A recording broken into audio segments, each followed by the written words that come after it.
The desert rose.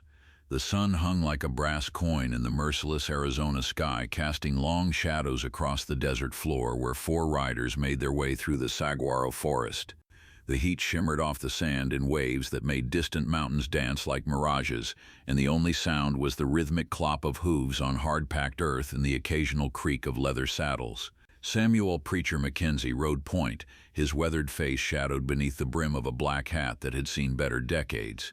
Despite his nickname, there wasn't a godly bone in his body. He'd earned the moniker for his habit of delivering lengthy sermons to men just before he killed them. His Winchester rifle rested easy across his saddle horn, and twin Colts hung low on his hips. Behind him rode Miguel Santos, a lean Mexican with silver threading his black mustache and scars crisscrossing his hands like a roadmap of violence. He'd been running from Federalese Rangers and his own conscience for longer than he cared to remember. The guitar strapped to his back was the only gentle thing about him, though few had lived to hear him play. To the left bounced Bobby Kid Thornton, barely 25 but already with a reputation that stretched from Tombstone to El Paso. His baby face and quick smile had fooled many a man into thinking him soft, right up until Kid's iron cleared leather faster than summer lightning. He whistled tunelessly as he rode, blue eyes scanning the horizon with the restless energy of youth. The fourth man, Jonas Silent Creek, brought up the rear as always, a full-blooded Apache who'd been raised by missionaries after his family was killed in a cavalry raid. He moved through the world like a ghost. His long black hair was bound with a leather cord, and his dark eyes missed nothing. He rarely spoke, but when he did, the others listened. They were unlikely companions, these four, bound together by circumstances and a shared understanding that the world had little use for men like them. Each carried secrets heavier than their saddlebags, and each had long ago given up on redemption. "Water's running low," Kid announced, shaking his canteen and listening to the pathetic slosh within. "Reckon we should have stopped at Willow Creek." "Too many badges in Willow Creek," Preacher replied without turning around. "Rather die of thirst than hang from a rope." Miguel chuckled, a dry sound like wind through dead leaves. "Speak for yourself, amigo. I still got that senorita in Tucson waiting for me." "That senorita's been waiting for you for 3 years," Kid shot back. "Figure she's found herself a new dance partner by now." Their banter was interrupted when Silent Creek raised his hand, bringing the group to an immediate halt. The Apache's hearing was legendary among them. He could hear a rattlesnake's warning from 100 yards and the click of a rifle being cocked from twice that distance. "What is it?" Preacher whispered, his hand instinctively moving to his gun. Silent Creek pointed toward a cluster of barrel cacti and creosote bushes about 50 yards ahead.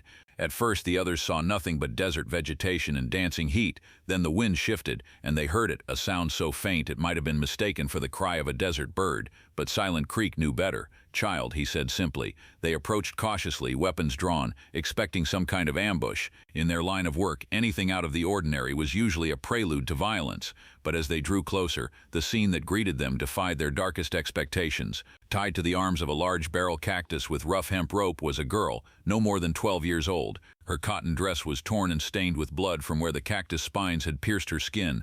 Her dark hair hung in matted tangles around a face streaked with tears and desert dust. She was barely conscious, her lips cracked and bleeding from dehydration. "Mother of God," Miguel breathed, crossing himself despite years of faithlessness. Kid was off his horse before the animal had fully stopped, his usual jovial demeanor replaced by cold fury. "What kind of devil does this to a child?" Preacher dismounted more slowly, his face grim. "The kind we usually put bullets in." Silent Creek approached the girl with the careful movements of a man used to dealing with wounded animals. He spoke to her in soft Apache, then Spanish, and finally English. "Easy, little one, we're here to help." The girl's eyes fluttered open, large brown eyes filled with pain and terror. When she saw the 4 armed men surrounding her, she tried to shrink further into the cactus, causing fresh wounds. "It's all right," Kid said gently, holstering his guns and raising his hands to show he meant no harm. "We ain't gonna hurt you."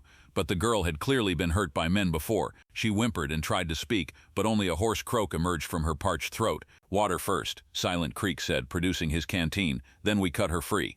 They worked carefully, Miguel and Silent Creek supporting the girl while Preacher and Kid used their knives to cut through the ropes. Each movement brought fresh cries of pain as cactus spines were disturbed, but they persevered with the gentleness of men who understood suffering. Once free, the girl collapsed into Silent Creek's arms, her small body racked with sobs. The Apache cradled her like she was made of spun glass, murmuring words of comfort in his native tongue. "Easy sips," Kid cautioned as Silent Creek held the canteen to her lips. Too much too fast and she'll be sick. As they tended to her immediate needs, Preacher examined the ropes that had bound her. They were fresh, the knots expertly tied. This wasn't done by Indians or bandits, he said grimly. These knots, someone who wanted her to suffer but not die quick. Her own people did this, Silent Creek said, and there was a terrible certainty in his voice. When the girl had drunk enough water to find her voice, she told them her story in halting whispers. Her name was Rebecca, and she was the daughter of a traveling preacher named Jeremiah Blackwood.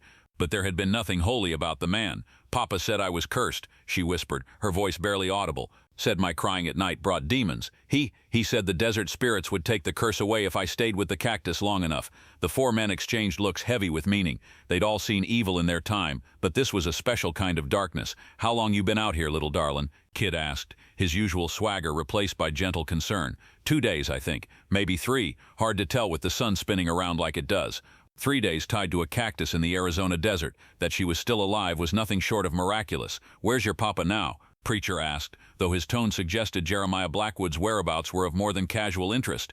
Gone to Salvation. That's the next town over, he said. He said if the desert spirits took me, it was God's will. If they didn't, he'd come back for me when the town was converted. Miguel spat in the sand. Converting towns is it. Sounds more like conning them. Silent Creek had been examining the girl's wounds with the practiced eye of someone who'd seen plenty of battlefield injuries.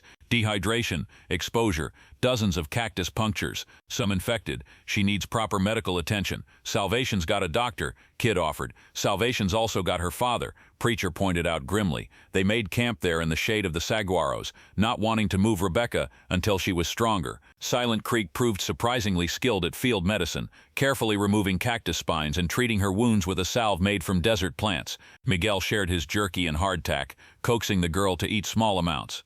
As the sun began to set, painting the desert in shades of gold and crimson, Rebecca began to open up to her unlikely rescuers. She told them about a childhood spent traveling from town to town while her father preached hellfire and collected donations. About nights spent locked in hotel rooms or wagons while he conducted church business that often involved drinking and gambling. Mama died when I was 8, she said, staring into the small fire Kid had built. Papa said it was my fault, said I killed her with my sinful ways. That's a damned lie, Kid said fiercely, then caught himself. Sorry for the language, miss. I've heard worse, Rebecca said with the world-weary tone of someone far older than her years. Silent Creek had been quiet through most of the girl's story, but finally spoke. What did you cry about at night? Rebecca was quiet for so long they thought she wouldn't answer. When she finally spoke, her voice was barely a whisper. I had dreams about Mama, about the things Papa did to the ladies in the towns, about the bad men who came to our camp sometimes.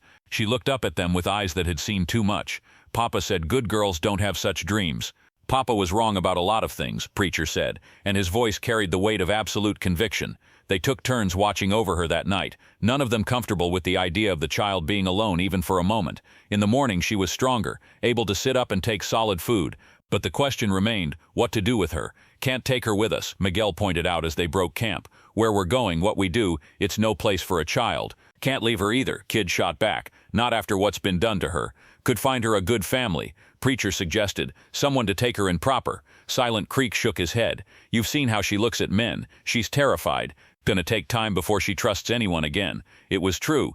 Though she'd warmed to them somewhat, Rebecca still flinched whenever any of them moved too quickly or spoke too loudly. The damage done to her ran deeper than cactus spines. What about that mission school in Phoenix? Kid asked. Sisters of Mercy or some such. 200 miles, Miguel pointed out, through Apache country and bandit territory. I could make it, Silent Creek said quietly. Know the safe paths. But when they put the idea to Rebecca, she became agitated, clinging to Silent Creek's shirt with small, desperate hands. Please don't leave me with strangers, she begged. Please, I'll be good. I won't cry. I won't be any trouble. It broke something in each of them to hear her plead like that.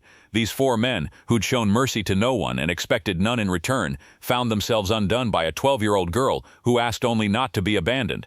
All right, little Rose, Kid said, using the nickname that had come naturally to him. We'll figure something out. They rode toward Salvation, but not to reunite Rebecca with her father. That decision had been made unanimous without a word being spoken among them. If Jeremiah Blackwood was in Salvation, they would find him, and when they did, there would be a reckoning. The town of Salvation squatted in the desert like a wounded animal, all dust and broken dreams and false promises.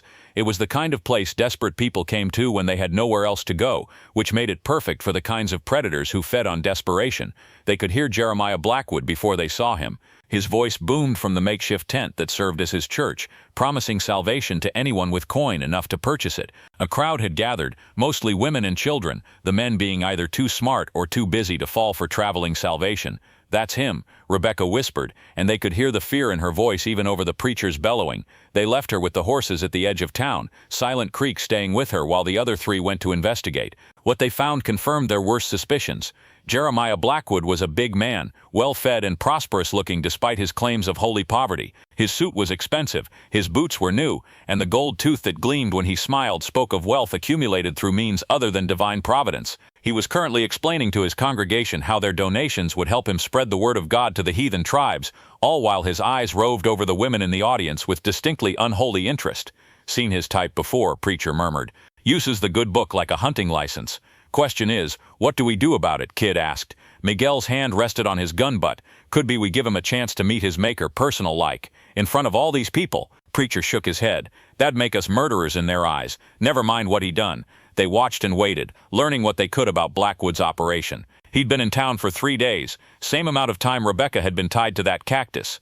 During that time he'd collected considerable donations, seduced at least 2 local women, and convinced several families to send their sons east to a seminary that probably existed only in his imagination. When the service ended, they followed him to the saloon where he'd taken up residence. The man who claimed to preach against the evils of drink was working on his 3rd whiskey when they approached his table. "Preacher Blackwood," preacher said, and there was something in his tone that made the entire saloon go quiet. Blackwood looked up, taking in the 4 armed men standing before him. Whatever he saw in their faces made him reach for the derringer hidden in his vest, but Kid's hand was faster, pinning the false preacher's wrist to the table. "Now that wouldn't be very Christian," Kid said with his most dangerous smile. "I don't know what you want," Blackwood began, but preacher cut him off. "Where's your daughter?" The question hit Blackwood like a physical blow. His face went pale, then flushed red with anger. "That's none of your business. Rebecca is my child, and I'll discipline her as I see fit." "Is that what you call it?" Miguel asked, his voice deceptively calm.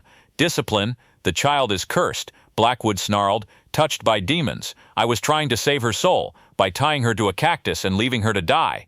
Silent Creek had appeared behind Blackwood without a sound, and his presence seemed to fill the room with menace. Blackwood's eyes darted around the saloon, looking for support from the other patrons, but word of what they'd found in the desert had preceded them, and the townspeople were looking at their visiting preacher with new eyes. "She was crying," Blackwood said, as if that explained everything. "Every night crying and carrying on, disturbing my prayers. I tried everything. Beatings, cold baths, making her sleep outside. Nothing worked. The desert spirits, they take curses sometimes. You thought you'd let the desert kill her for you," preacher finished. "Save you the trouble of doing it yourself." The confrontation might have ended there, with Blackwood's reputation destroyed and the man run out of town in disgrace. But then the false preacher made his fatal mistake. "Where is she?" he demanded, rising from his chair with the arrogance of a man used to getting his way. "Where's my property? I've got rights as her father. You bring her back here right now, or I'll have the law on you." The silence that followed was deafening. Even the most hardened drinkers in the saloon seemed to hold their breath. "Property?" Kid repeated, and his voice was soft as silk and twice as dangerous. "Rights?" Miguel added, and his hand dropped to his gun. Preacher leaned across the table until his face was inches from Blackwood's. "Mister, you just made the last mistake of your worthless life." They gave him more of a chance than he deserved. They told him to ride out of town and never come back, to forget he'd ever had a daughter, to disappear into whatever hole spawned him. For a moment it seemed like wisdom might prevail over arrogance. But then Blackwood pulled a hideout gun from his boot and tried to put a bullet in Preacher's head. The fight was over before it really began. 4 men who'd survived countless gunfights against one fat charlatan with delusions of competence. When the smoke cleared, Jeremiah Blackwood lay sprawled on the saloon floor, his false promises silenced forever. "Self-defense," announced the saloon owner to anyone who might ask. Clear as day, man drew first. The townspeople who'd gathered nodded agreement. Whatever sympathy they might have had for a preacher had died when they learned what he'd done to his own child. They buried him in the desert without ceremony or marker. Let the coyotes and vultures have him. It was more than he deserved. The question of what to do with Rebecca remained. She was an orphan now, which in some ways was better than what she'd been before. But she was still a 12-year-old girl who needed care and protection in a world that offered precious little of either. Could still take her to that mission school, Miguel suggested as they made camp outside Salvation. Could, Preacher agreed, if that's what she wants. But when they asked her, Rebecca's answer surprised them all. I want to stay with you, she said simply. All of you. You saved me. You're the only ones who ever showed me kindness. Little Rose, Kid said gently, we ain't the kind of men who raise children. We're gunfighters and outlaws. We live rough and dangerous. I already live rough and dangerous, she pointed out with heartbreaking logic. Least with you, I know you won't hurt me. Silent Creek had been listening to this exchange with growing thoughtfulness. Finally he spoke. There's a place, he said, in the mountains. Hidden Valley my people used as a winter camp before the soldiers came. Fresh water, good hunting, hard to find. We could make a home there. The idea was so foreign to them that at first none of them could speak. A home, a normal life. The very concept seemed as impossible as flying to the moon. What would we do? Miguel asked. Farm, raise cattle. Why not? Silent Creek replied. Rebecca could learn to read and write properly. Kid could teach her to shoot. Preacher could tell her stories. Miguel could play guitar for her. And what about when the law comes looking? Preacher asked. Let them look, Silent Creek said with quiet conviction. Valley's well hidden. And maybe it's time we stopped running. They talked about it long into the night while Rebecca slept peacefully between their bedrolls, the first untroubled sleep she'd had in years. By morning their decision was made. It wasn't easy. That first year, 4 hardened outlaws learning to be something approaching a family, caring for a traumatized child who flinched at loud noises and woke screaming from nightmares. There were arguments and frustrations, moments when they all wondered if they'd made a terrible mistake. But slowly, gradually, things began to change. Rebecca started to smile again, tentatively at first, then with growing confidence. She learned to read from Preacher's collection of dime novels and practice shooting with Kid's patient instruction. Silent Creek taught her to track and hunt and read the weather and cloud formations. Miguel's guitar filled their evenings with music, and sometimes Rebecca would sing along in a sweet, clear voice that reminded them all why they were fighting to build something better. They built a cabin in the Hidden Valley, then added rooms as needed. They hunted and trapped, traded furs and gold they'd cached from their outlaw days for supplies. Gradually, they became something none of them had ever been before. Respectable, not that they'd gone completely soft. When word reached them that a gang of slavers was operating in the territory, targeting Indian children for the brothels in Mexico, the 4 men strapped on their guns and rode out for one last job. They came back 3 weeks later with 20 rescued children, and enough bandit gold to buy Rebecca a proper education. Where will you send her? Asked the missionary who'd come to collect the rescued children. Nowhere, Kid replied firmly. She's ours, and she was. By law, by choice, and by the kind of love that transcends blood relations. Rebecca grew up strong and smart and kind, despite everything that had been done to her. She learned to read and write and cipher, to shoot straight and ride hard, to show mercy to those who deserved it, and justice to those who didn't. When she turned 18, a judge in Phoenix made it official with adoption papers, though by then it was merely a formality. She'd been their daughter in every way that mattered for years. The 4 men who'd started as lonely gunfighters found themselves transformed by the simple act of caring for someone other than themselves. They discovered that redemption wasn't something you found, it was something you built, one day at a time, one choice at a time, one rescued child at a time. Rebecca became a teacher eventually, starting a school in the valley that drew children from 3 counties. She never married, claiming she was too busy, though the truth was that no man could measure up to the 4 who'd raised her. And sometimes on quiet evenings when the mountain wind whispered through the pines, you could hear the sound of Miguel's guitar drifting across the valley, accompanied by Rebecca's voice singing old songs while 3 grizzled men sat on the porch and marveled at the strange turns life could take. They'd set out to save one small girl from a terrible fate. In the end, she'd saved them all. The Desert Rose became legend in that part of the territory, the story of 4 hard men who found their humanity in the most unlikely place.